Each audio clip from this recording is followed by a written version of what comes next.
Welcome back sa ating channel. Naging mainit nga na usapin di umano sa mundo ng social media.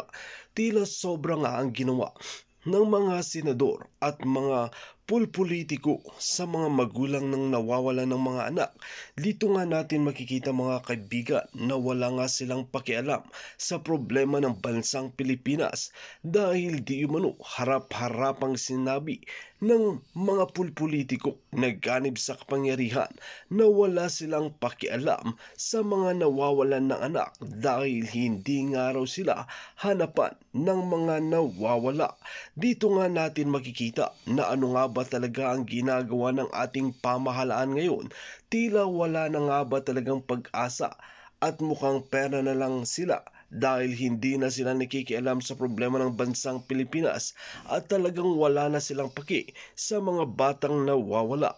Si Liz Smags, si Kuting ng Norte, si Manuel at si Tambaluslos ay tila nagsama-sama na talaga ang mga korap na opisyales.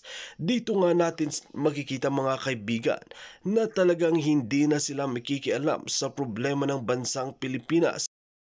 Kaya naman banat ng maraming netizen na sana ay bumaba na sa pwesto si Kuting na ito kung hindi rin naman siya makikialam sa problema ng bansang Pilipinas, lalong-lalo na't ang mga nawawala dito ay ang mga bata at buhay na ang nakataya ay wala pa rin silang pakialam na kahit may mamatay ay hindi nga raw di umano nila trabaho ito. Well mga kaibigan, para nga sa karagdagang impormasyon, panoorin nga natin ang buong video at kung bago ka pa lamang sa aking channel, huwag kalimutan i-click ang subscribe button at notification bell para lagi kang updated sa ating mga bagong video. Masakit po sa isang magulang yung 6 years old mo na anak, ginpin na yung bata na dinala mo sa universidad para makatapos ng pag-aaral, dinala nila sa bundok para maging NPA, na may mga ganun na demonyo sa loob ng universidad na paikutin yung utak ng anak mo na ibahin na kayang talikuran ang pangarap, kayang talikuran yung sariling pamilya. Children, what do you want to be when you grow old? I'm here today to summarize the experiences of my former comrades here. But before that, good afternoon, everyone. I am Daniel Castillo, a former political instructor in Guerrilla Front 55, the same unit as with Miss Arian right here. But before I became a guerrilla fighter and went to join the ranks of the guerrilla fighters in Southern Mindanao, I was also a student in UP Diliman. I studied community nutrition, and I was a member of Anakbayan UP Diliman from 2013 to 2017. Then I became an NPA in 2017, and I surrendered to the Philippine Army in 2020. No. Taga saan ka, Daniel? I'm from Bacoor, Cavite, sir. Bacoor, Cavite? Yes, sir. Doon ka dineploy sa Paquibato District? Yes, sir. Davao City? Yes, sir. Bali nung fourth year namin sa UP Diliman, pinapili kami kung saang guerrilla front namin gusto. So maraming nag-open every summer. Merong Southern Tagalog, Central Luzon, Southern Mindanao. So pinili ko yung Southern Mindanao kasi nung mga panahon na to, ito yung pinakamalakas na na NPA unit. Konti lang daw yung namamatay ng mga NPA doon.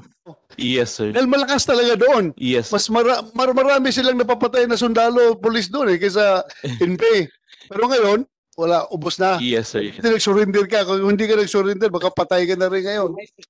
Yes, sir. Yes, sir. Sige, thank you. Thank you. Please continue.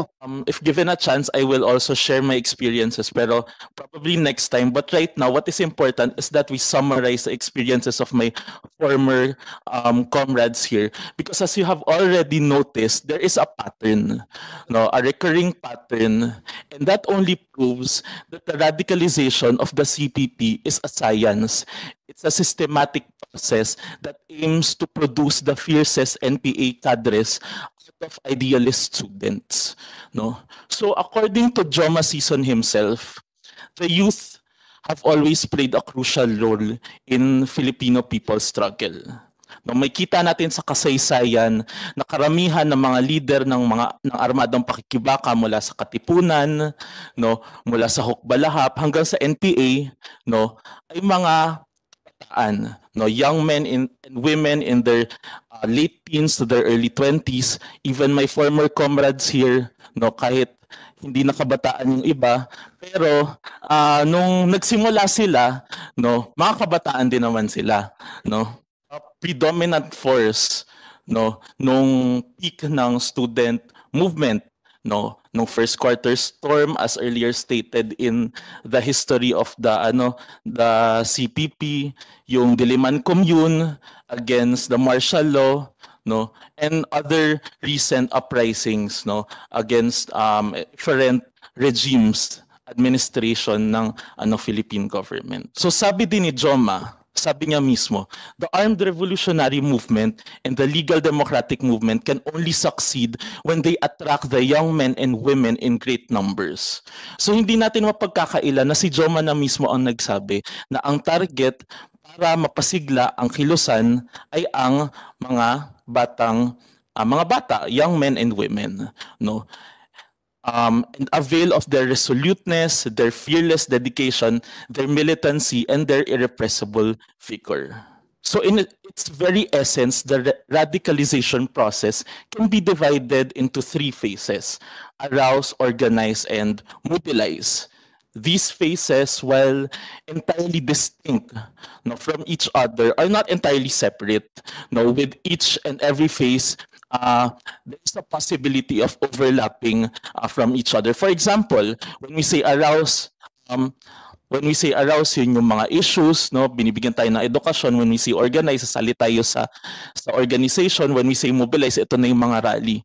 So pwede sa isang pag-attend mo ng rally na organize, na arouse at na mobilize ka na rin, no. So umattend ako ng rally, mobilize yun. Dahil umattend ako ng rally, narinig ko yung calls ng mga nag-rally, na arouse din ako. No? Tapos, na-organize din ako kasi na-recruit ako. So that's just an overview. But again, while iba't iba yung experiences namin, and not yung experience ko ay hindi ka pareho ni Arya, hindi ka pareho ni Ivy, but there's a thematic process na pinagdadaanan. So to break down that process, first is the arouse stage. So this stage of the radicalization process focuses on awakening a student's political consciousness. So hindi ma-recruit yung estudyante kung wala siyang certain level of political consciousness. No? Sabi nga sa the task of the second propaganda movement, na sinulat din ni Joma, the second propaganda movement is required to arouse our nation anew to the struggle for the fulfillment of the national democratic task of the Philippine Revolution. So it employs strategic approaches to engage individuals' political awareness, no? So merong tinatawag na sweep propaganda and solid propaganda. Yun yung dalawang klase ng propaganda. No, pag sinabi nating sweep propaganda, it aims to target and reach the widest audience possible.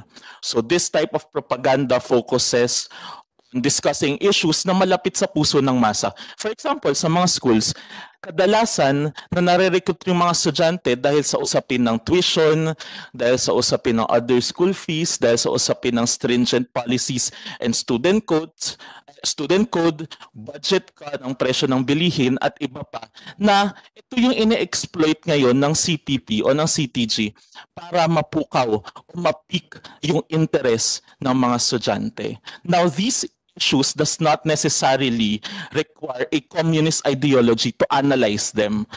Dahil malapit sila sa puso ng masa, kahit 5 minuto ka lang magpropaganda sa kanila regarding budget cut, regarding tuition fee increase, no?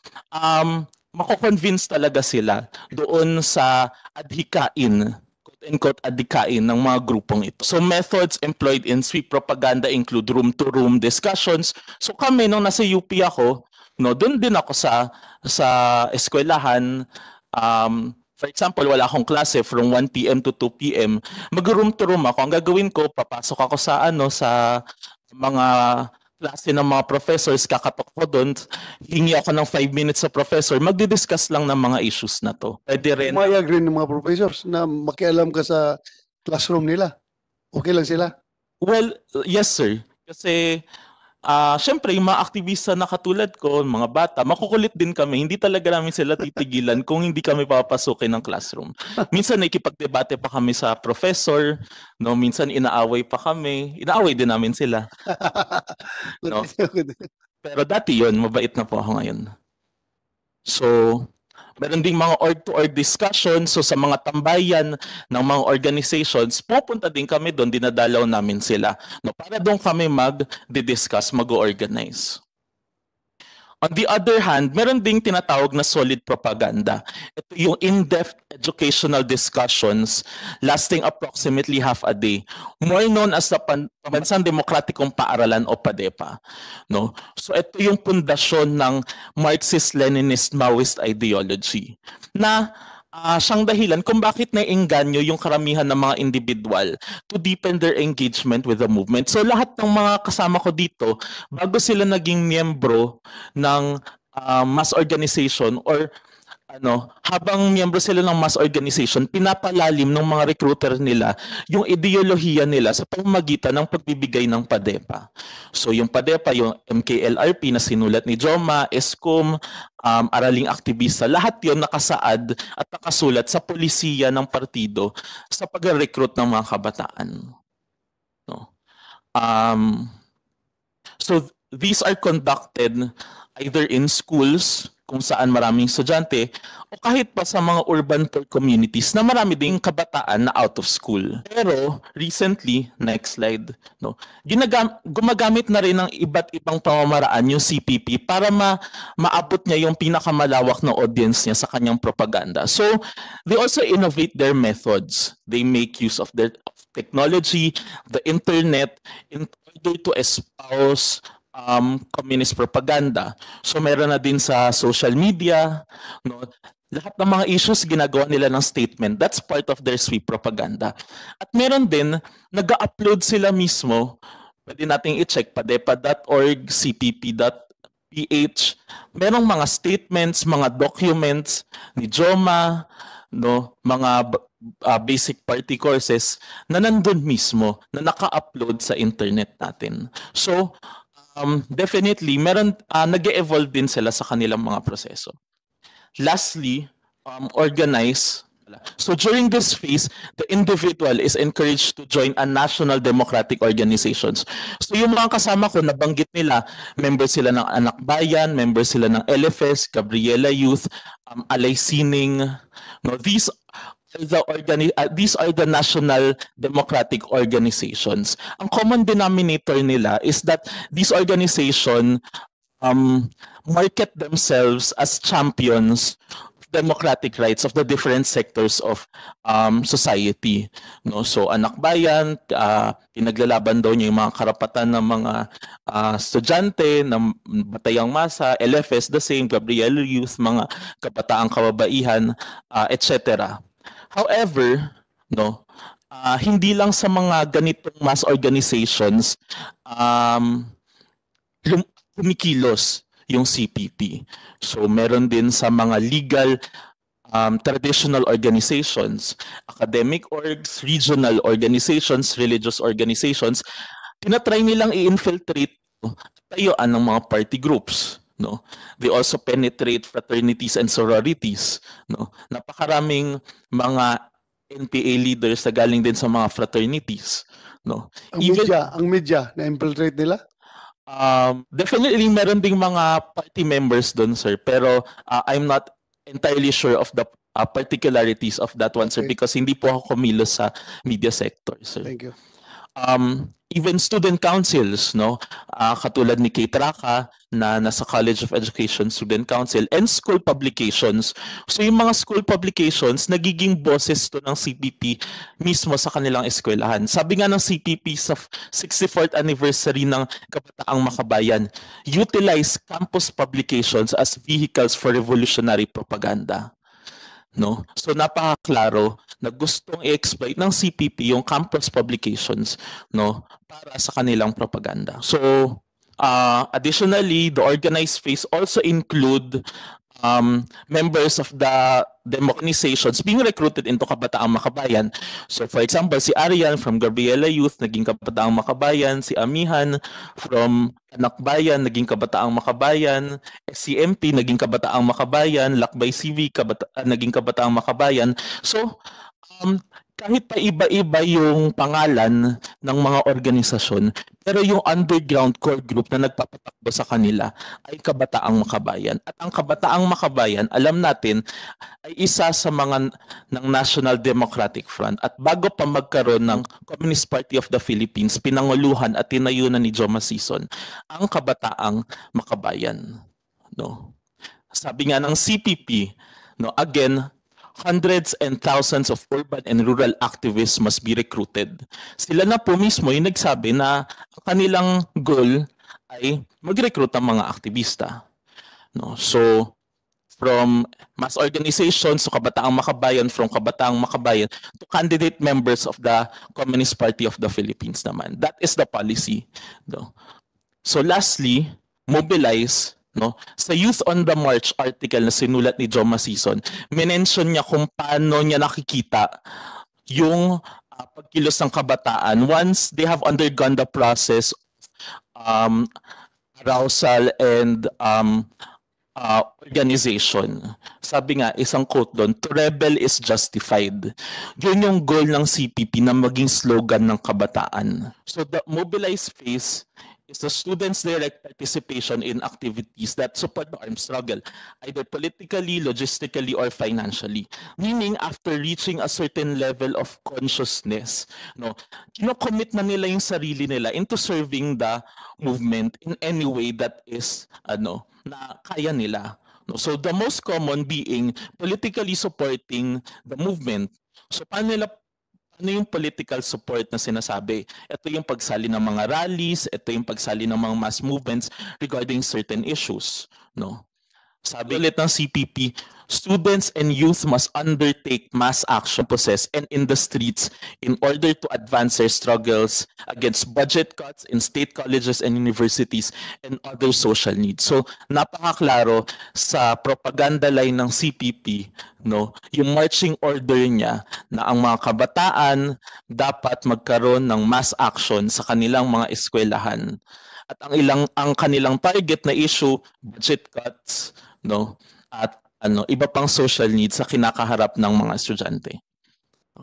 So other than political support, pwede rin, no, for a guerrilla fighter to provide logistical and financial support, no, yung KM member to provide logistical and financial support to guerrilla fighters. So ang KM, meron kaming tinatawag na butaw o yung monthly dues namin. So, every month, nagko-collect kami tag 20, bibigay namin sa Guerrilla Front. Recently, nagkaroon ng program yung Adopt a Guerrilla Front noong 2019 panahon ni Ms. Kate Raka, no, kung saan nag-a-adopt sila ng particular front and nagsisend sila ng support doon sa bukid. So, mga damit, gamot, pera at iba pa. However, the most noble support as considered by the party is the one na pinili ng mga kasamahan ko, and that is to join the New People's Army. So bakit? Because joining the New People's Army actualizes the party's principle in the highest form possible. So serving yourself to the cause of the communist movement. So may quote na nakalagay sa akaling aktivista na tinuturo sa lahat ng mga members ng mass organizations. No, sabi nila, saan man may pakikibaka ay may pagsasakripisyo at ang kamatayan ay isang karaniwan na pangyayari. So ito yung tinuturo ng CPP sa mga aktivista. No, masa aktivista pala yan, sinasabi niya na karaniwang pangyayari ang kamatayan. That dying is normal and that there's nothing to be afraid of as long as you die by offering yourself to the movement and to the revolution. So for us to get a better visual on how this scheme really works, we would like to play a video. No, this video is a message of the CPP for the Kabataang Makabayan's 50th anniversary. And towards the end of the video, may kita natin yung certain personalities ng mass organizations such as Anak Bayan, SCMP, basta maraming may kita dun sa dulo, no? Na itong mga organizations dapat na to na sinasabi lang legal ay nagpa-participate sa isang activity ng organization na youth arm ng CPP, which is Kabataang Makabayan. Ma'am, you have the floor. Good afternoon, Mr. Chair and everybody po. I'm Luisa Espina of Hands of Our Children and a public school teacher din po. Ang anak ko po na-recruit ng Anak Bayan sa edad na 16 years old. From PUP, siya po ay senior high. Same ng mga pattern recruitment ng mga nagsalita na former, ganun din po, former rebel, ganun din po ang nangyari sa anak ko. From mabait, mapagmahal na anak, nag-twist po siya nang nasali dyan sa organization na Anak Bayan at Gabriela Youth po. Nawawala-wala na, ginroom nila ang anak ko na magalit sa gobyerno. Na huminto sa pag-aaral. Dahil sabi nila, narinig ko mismo sa anak ko na ayaw niya na mag-aral. Dahil papel lang daw po yung edukasyon. Mas mahalaga daw at mas maayos daw yung pinag-aaralan nila doon sa sinarihan niyang organisasyon. Hanggang sa nawawala December 2018, lagi pong nawawala ang mga kabataan dahil yan po ay anibersaryo ng CPP.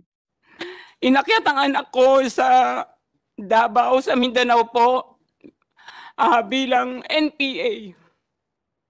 Nakipaglaban ako, hinanap ko siya. Wala po akong proof of life. Sinabi ko sa Anak Bayan na hindi na biro yung pagkawala ng anak ko. Kailangan ko ng kung malaman kung nasaan ang anak ko. Nagbigay sila ng sulat January 2019 na ayon sa sulat ng anak ko, mahirap man tanggapin na may anak kayo ng ganito. Ngunit ito na po ang paraan ko para pagsilbihan ang malawak na hanay ng masang api. Yun ang content ng sulat ng anak ko na napakahirap po talagang tanggapin na bunso po siya. Sure. Ang ginawa nito ng mga CPP, NPA sa aming pamilya. Napakasakit. Isang araw lang mawala yung anak mo, hindi mo na alam ang gagawin mo. Pero yung 5 magliliwat taon, hindi mo na kaya. Tuwing gabi, iiyak ka. Bagyo. May sakuna man na mangyari sa atin, COVID. Alalahanin mo yung anak mo, yung worst na mangyayari. Kung ano ba yung nangyayari sa anak mo. Walang proof of life. Nakakakain ba? Through NTFL-CAC, may sumusuko. Nag-aamot kami na baka kilali anak ko dahil sa SMR, yan sila Arian, sila alam nila na nakasawa nila yung anak ko. May sumuko sa Tagum 13 na ikwento. Halos madurog na daw yung paa ng anak ko sa sugat dahil sa di ba nakabota sila sa mga mining area na walang makain, payat, napakasakit yon. Ganito yung ginagawa sa bawat nire-recruit ng mga organisasyon na to, na gusto ko na malaman nyo na karamihan sa inyo siguro numero lang yung nare-recruit ng mga bata. Ngunit anak po namin yun, buhay yun, may kinabukasan na nasira, pamilya na nawasak sa amin. Ito kami, buhay kami. Lahat ay napakasakit. Yan kaya lumalabas kami, mahirap pa nito. Sa hands-off, ina-awareness po namin kung paano na-recruit ang anak namin. Ang mga pattern po na yan ay binibigay namin sa mga eskwelahan din. Dahil ayaw na po namin na may iiyak ba sa harapan ninyo na magulang at ayaw namin na may mag-aya sa anak namin. Kaya gusto namin panagutin lahat ang nang-recruit sa amin at sa mga naniniwala sa mga palyadong ideolohiya na sinasaksak nila sa bawat kabataan, na managot sila sa nangyari sa amin, malagot sila sa pamilya namin, na napakasakit. Yung sakit po, walang salita na makakapantay, makakadescribe sa nararamdaman namin ngayon. Kaya sana tulungan nyo kami na mabawi yung anak namin, at salamat doon sa binaba ni Presidente Bongbong na amnesty sa mabalik loob program sa mga NPA. Dito nga natin makikita mga kaibigan na talagang may pakialam pa nga ba si Kuting ng Norte, si PBBM sa problema ng bansang Pilipinas. Tila dismayado ang maraming netizen na talagang tanggahangan noon ay ngayon nga ay talagang wala ng pag-asang nakikita pang bumangon ang bansang Pilipinas kung ang simpleng bagay ay hindi nila magawa at pinagtatawanan lang ang mga ito. Well mga kaibigan, kung kayo ang tatanungin ano ang inyong mga opinyon, just comment below sa ating comment section at ating pag-uusapan.